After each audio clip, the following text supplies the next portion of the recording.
Mary Anning was a prolific, pioneering, and underappreciated fossil hunter who made some of the most important discoveries in the history of paleontology.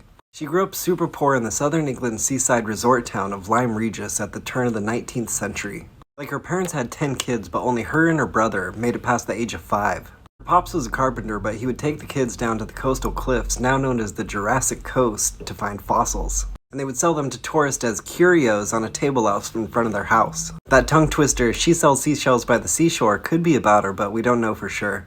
But those cliffs are super dangerous and landslide prone. And when she was 8 years old, her pops fell off one of those cliffs and got super messed up and then died of tuberculosis 3 years later. So her family was left with even more debts and even less means to pay him off, so her and her brother started going out to the coast to collect fossils to sell themselves.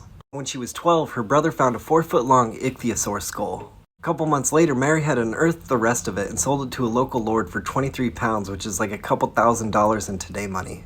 It wasn't the first ichthyosaur ever found, but it became the type specimen for which other ichthyosaurs are described and named. But as would become a theme in her life, she wasn't given credit in the paper about it. Most scientists in the early 1800s believed that the Earth was only about 6,000 years old and that extinction simply wasn't a thing. So the fossil added fuel to the heated debate about the nature of life on Earth. Then in 1823, she found what would become her most famous find, a complete plesiosaur skeleton, and that thing looked weird.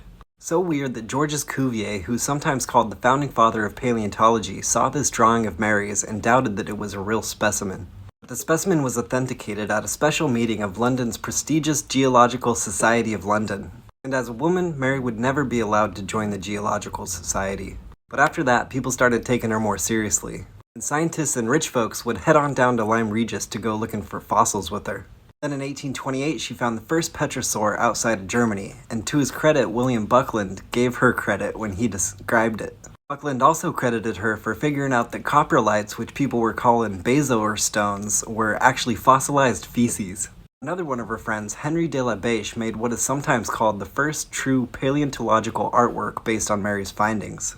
Despite the importance of her findings and the role she played in the burgeoning field of paleontology, she lived most of her life in abject poverty, and she was well aware that she was being used. Her friend Anna Pinney wrote, "She says the world has used her ill. These men of learning have sucked her brains and made a great deal of publishing works, of which she furnished the contents, while she derived none of the advantages."